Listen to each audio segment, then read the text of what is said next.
has always known what you are. America has always known who you are. America has understood what you're capable of, and they will make you think you ain't nothing at the same time that they exploit your gifts. They'll tell you you lazy and make you a slave. They'll tell you you dirty and have you clean their house.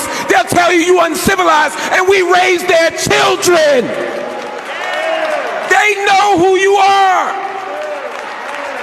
But it's time that you listen to who you are, that you understand who you are.